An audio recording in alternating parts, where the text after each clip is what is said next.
Hey, welcome to Make Games, Drink Coffee. My name is Aaron Nemoitin. Guess what? It's another two-part interview. Today, I'm talking to Des Gayle, an indie game developer, producer, and currently also partner relations manager with Unity. This episode, part one, is focused on game publishing and funding and on answering questions about how and why games with narratives focused on diverse protagonists and situations are or aren't funded. For context, Des worked at the indie publisher Fellow Traveler, first as a production manager and then as their head of production, for nearly 4 years. Fellow Traveler is known for publishing narrative-focused games that tackle unusual themes and feature diverse protagonists. So, Des would know better than most what that side of the industry is like. Des also worked at Square Enix as a producer on Life is Strange, which, being a low-budget narrative adventure game about a teenage girl from Oregon who can rewind time, is a far cry from Square Enix's usual blockbuster RPGs. For anyone listening not familiar with the industry, a publisher in this context is a company that does some combination of funding and or marketing and promoting games that have been developed by another studio. They're a vitally important part of the game industry ecosystem, especially when it comes to funding games that the bigger companies that develop and publish their own games in-house would never make because they're too small. For every, I can't believe this is the real number, $400 million AAA blockbuster game like Battlefield 6, there are hundreds of indie games from small teams all over the world that only exist due to the availability of outside funding from small publishers. Was that enough context? I'm trying to give more context so non-developers listening to the podcast aren't totally lost. Anyway, we also talked a bit about Des's current project, a short film about a very personal story for which he's running a Kickstarter. Be sure to listen to the end of the episode for that. Make games. Drink coffee. Hi, I'm Des Gayle, and I work for Unity on the customer success team. And in the evenings, I'm pretty much a solo indie dev. So one thing I wanted to ask you about is you've got some experience as a producer for some really interesting projects, including at Fellow Traveler and at Square on the Life is Strange series. And there's a lot of games coming out of Fellow Traveler that are telling, more diverse, unusual, interesting stories. And Life is Strange, certainly an anomaly in the AAA space. I kind of don't even understand how that game got funded, but obviously it found its audience because there have been sequels. And I kind of want to hear your perspective on publishing games for people that don't normally, get to see themselves as protagonists, for example. Are those games finding their audience? How is the decision-making process working in the companies that are deciding to publish or develop those? Like, just give me some insight into how that works. Cool. Yeah, that's a good one. I'll do Life is Strange quickly. I came onto that quite late. I joined a couple of months before we shipped episode 1. So I wasn't involved in the pitching or signing process. So Square Enix, London studio, they was kind of like the third party publishing teams. Yeah, they go and sign out these AA-esque projects. Anything to expand the Square portfolio that doesn't obviously compete with what Square do. Life is Strange was a lightning in a bottle project. We definitely learned a lot. And obviously the themes were great. The story was great. But we tried doing the episodic release, which, if we go back in time, we wouldn't do. If we look at a recent game, Dispatch, they did an episodic release, but they did what we should have done, and they had everything in the can and just released it on a regular cadence. So that's where we went wrong. Like all the episodes weren't ready. So the gaps between each episode started to increasingly get bigger, and then audience are just like, okay, cool, we're going to go play something else now. Understandable. Even the stats between episode 1 and episode 2, were horrific. You're like, wow, how is this even a thing? I'll speak a bit more about Fellow Traveler because, that was awesome. One thing that I loved about Fellow Traveler is they had a very clear niche and portfolio of games. So, if you're a player, you get to Fellow Traveler, you know what you're going to get. And when I was interviewing them, that was their great pitch, right? They were like, hey, we think if you buy one of our games, there's a good chance you're going to like another one. And the attachment rate between games was really, really good. Our motto or ethos was purposefully to find these games from parts of the world that are not traditionally given a platform and in certain budget ranges. They were playing on hard mode, right? So you've got narrative games, underrepresented voices, and then you're like, okay, great. Well, how do we make that commercially viable? Because the genre is tough. And then it's like, from a publishing perspective, it's not just about the money. It's about all the other support that you can give them as well. And we were quite good with our portfolio. Like, we roughly did 8 to 10 a year. And it's like, okay, look, these 3, they know what they're doing. We can talk to them like once a month. These middle 6, okay, you probably should speak to them maybe every 2 weeks. And then 1 or 2, like, these were the proper, like, interesting game, interesting story, not super great on the sort of like actual game development side. But if we don't sign it, no one else is going to, and we believe these stories should exist. So yeah, it's quite balanced on that side. And we had a pretty good due diligence process. So our scout, Spencer, would find a game and throw it into green light, and then we'd just sequentially go through, right? So the production gate was me. Is the budget okay? Do I believe the team can make it? And how much effort is it going to be for me to produce them? Basically, they were the 3 key things. If they get past that, we pass it on to marketing. And then that's a case of, okay, do we think we can sell it? Do we think our audience base is going to resonate with it? And again, how much effort is it going to be for us to market the game? Get past those 2 things. A finance guy would cross the T's and dot the I's. And then ultimately, Chris the boss would be like, yeah, yay or nay, Roman Emperor style. But yeah, that worked pretty well. Most of the games I were involved in weren't like, industry-wide critical hits. But for Fellow Traveller, they're great. They hit the targets we needed them to hit. And I think the other thing that a lot of people forget is a success metric is, can the team make another game? And we did that more often than not. And a couple of teams were so successful that they didn't even need us anymore. And we see that as a win. Like, that's an absolute win. They had the option to do next game with us. They were like, actually, we're fine. And it's like, yeah, man, awesome. This is great.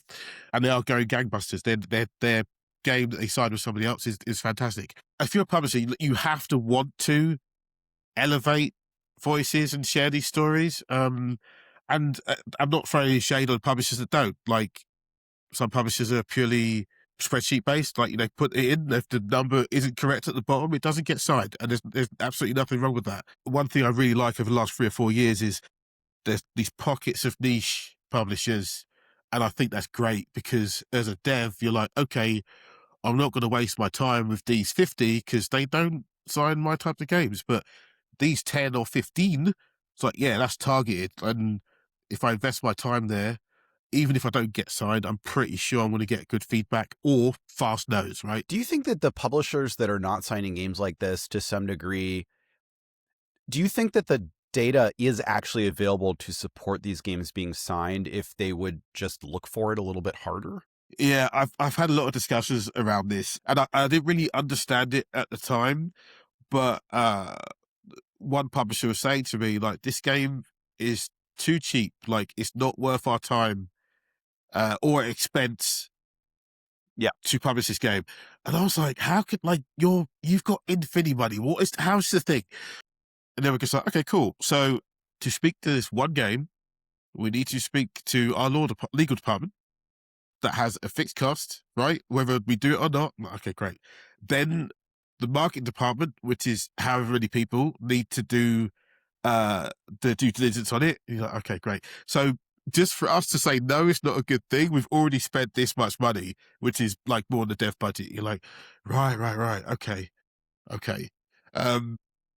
But even for me, I'm just thinking, just a minute, but what's your tax liability, right? You're going to have a tax bill at the end of the year, so you might as well just blow it on this. It'd be fine. Don't worry about it. Data. Yeah, the data is there. I can't really argue about like audience because, like, yeah, if they don't think the audience is a match, I wouldn't do it either. And also, my risk profile is a bit higher. So when I was at Collective, I just thought it was a really massive opportunity. Like Square have gone like, hey, we've got this little indie department, go and sign some cool stuff. Obviously, don't sign any JRPGs because we're never going to say yes to that. But go and not quite have fun, but like go and find some stuff. Back then, I was like, okay, why don't we have a portfolio approach, right? Why don't we just try stuff? Let's go for some VR games. Let's go for some like puzzlers and action adventure games. And I think my ex colleagues won't be grumpy for me saying this, but it was a good thing, but it ultimately turned out to be a bad thing because Collective didn't really have an identity of what type of game they signed, right? And I think that's a little bit difficult because obviously if you go to the big parent Square, like, you know what you're going to get, right? You're going to get JRPGs of varying degrees, and they're all going to be great. But yeah, if you look at Collective, you can say, oh wow, we had a racing game, we had like a first-person shooter, we had a 2D puzzler, a couple of narrative games, and you're like a couch co-op game. You can say, oh man, like what's going on here? All those games deserve to exist, but like as a label, it's very difficult to position. But yeah, so sorry, long answer, but yeah, the data is there for sure. I think this discussion comes up every time there's a success. I actually had a discussion with someone at GDC about the funding landscape and how publishers are doing, especially indie publishers.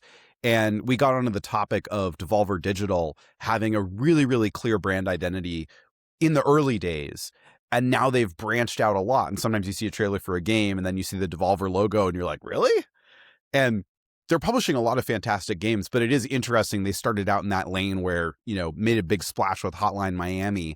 And what if they'd stuck with that? And if they wanted to publish other types of games, they sort of spun out a separate label. Because like Annapurna Interactive has this is the type of game we publish brand, or at least they did for a while.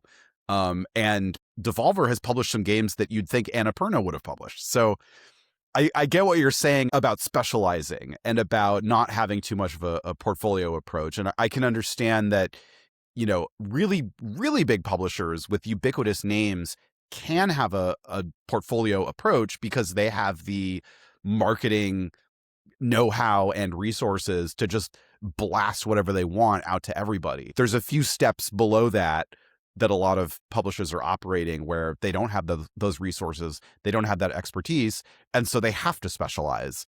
And so, yeah, I totally understand. I love New Blood, but New Blood is not going to publish any Fellow Traveler games and vice versa, right? So they've got their lanes and their lanes are working well for them. I'm not going to be mad that the company that published Dusk isn't going to publish some like, queer narrative adventure game or something. Like, that's fine. They could do their thing.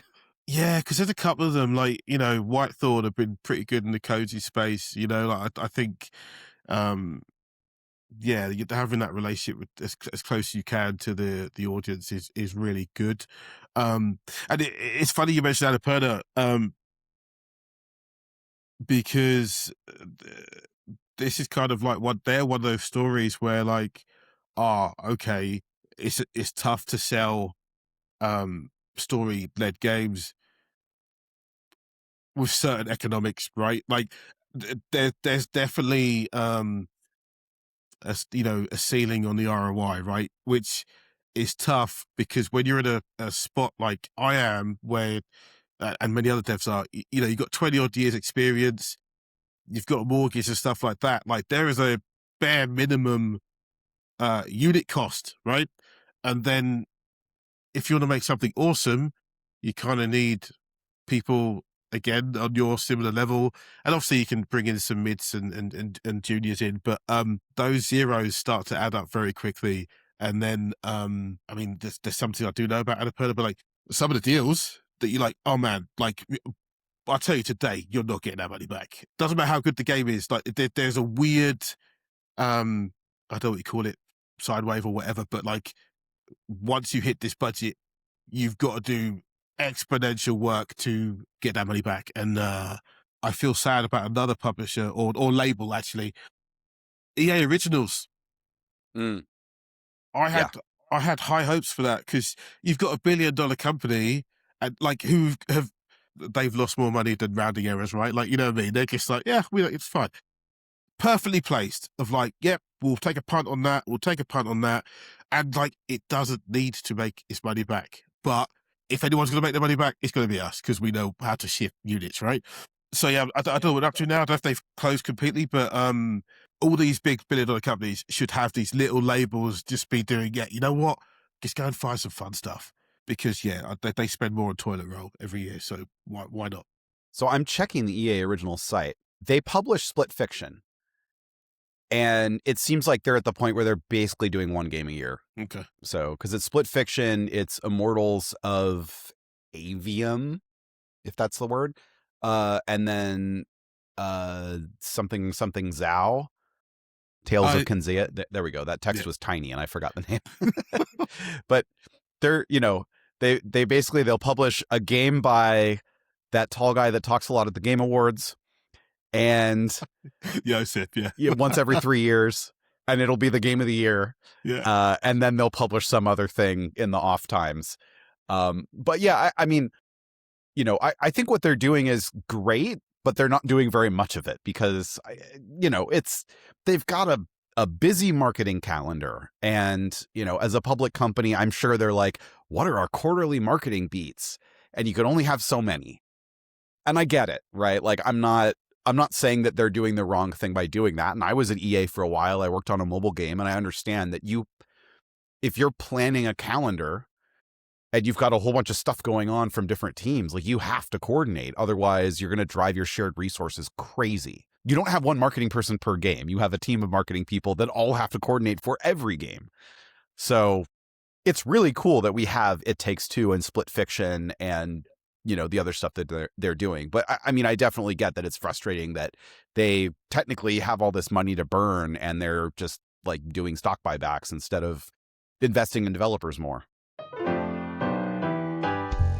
Make Games, Drink Coffee is brought to you by me, Aaron Nemoitin. No sponsors, just me doing the production, editing, even the music. I would really appreciate if you hit all the relevant buttons on whatever platform you're listening on. Subscribe, follow, like, review, comment, whichever verb is appropriate, so the almighty algorithms can put more of whatever this is in people's ears. As always, questions, comments, recipes for delicious cookies are always welcome at makegamesdrinkcoffee@gmail.com. All right, back to the show. I'm not going to say any names because I don't want to, the names have been changed to protect the guilty. But I do know that there are people who are going out for money that is earmarked to do ports and asking for a lot more than they need, because the funding situation right now is so difficult that if you can say, like, yeah, I'll port my game to the thing you want me to, here's how much I want for it. If you could get that money and then earmark half of it to go do something else, like, why not? Because there's no other way, right? So, these things happen. And I know that there are plenty of deals that are just based on, like, I know someone, I trust them personally. Sadly, that's how business works. Yeah. So with the funding thing, so I can say this now, I don't work there anymore. Whenever devs were pitching, I would always tell them the budget should cover a game and a half, right? Mm-hmm. Because obviously deliver what you promised us and the game you said you're going to make, do that. But, as soon as you're past, like, deep into alpha, maybe you're on the way to beta, like, you should already be working on the next game, the prototype for the next game. It's the only way you're going to keep your studio open, because you absolutely should not rely on revenue, right? Because it might not come. And I mean, even if you have a wildly successful game day one, it's going to take Valve, PlayStation, Xbox, whoever, it's going to take them a month or two to pay us. And then we're going to take another month to pay you. So, like, there's a gap there that you've got zero money. But yeah, ideally, once you're past alpha, you should be pitching that game and fingers crossed get it signed before you even finish this one. So you just continually be like, oh, okay, cool. Because even like stepping outside game development and thinking about humans, stability is a good thing. And if your team's stable and they're happy, happy teams make better games. Yep. That's one thing I always say to teams, like, you need a bit extra. And there's also another side of it where people on this sort of like sourcing or procurement teams don't necessarily have all the skills necessary to do that job well. If you're a dev listening, definitely don't call out that 25% of this money is for something that's not for us. Don't do that. But you can easily hide it across, if you can make the game for 18 months, right? Like you can spread it out and say, like, no publisher is gonna check that you're paying Steve the amount of money that's in the spreadsheet. Like, no one's gonna do that. So Yeah. if you spread it out that way, like, definitely do that. For sure. There's one other point.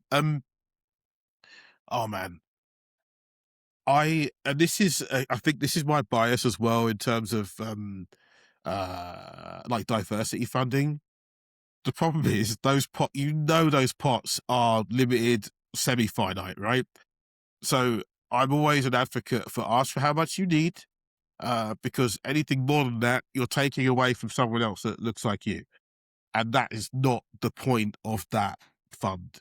And whether the fund is too small, that's a different conversation. But yeah, and I'm not going to call them out, but like, there was a couple of publishers in the UK that got some of that funding and like didn't give all of it to the dev, and you're just like, oh, like, that's dev money, not publisher money. Yeah. So it's all great, like, it's all horrible, but I mean, it came out in the wash, and they survived. Like, the publisher survived, but it was rocky for them. Like, it was a shitty thing to do. But yeah, I think we can wrap it up, but I want to ask, do you have any other, burning topics you want to talk about? Yeah, so I've got a Kickstarter going at the moment. It is for a short animation project that I wrote. There's a couple of reasons for it. So I'm making it in Unity. I made a decision before I started working there, so they get this publicity for free. But the reason, so everything I do is never just about the specific project. It's always, okay, what can we do here that helps us on project X or Y? So I know that in 2 of 3 of the games, I want to have cutscenes in them. So I can take this time to learn how to do that in Unity, and we can take it back to a game whilst also getting this done. And then personally, so this project came about because my sister passed away, and I didn't really deal with it very well. And I tried to make a game about it, but it didn't feel like the right format. It was percolating for a while, and I was like, okay, cool. Okay, why don't I make it a linear piece of content? And then you do the research, and you're like, guess what? Doing 2D animation is very expensive and takes a long time. Cool. How do I shortcut that isn't using AI? And I settled on, okay, well, I can do it in the game engine. I can buy a reasonably priced mocap suit, act out quite a lot of it, and then I can expect where the money is going to go is getting animators to clean that up. And the theory is that saves time. So that's where we're at with that.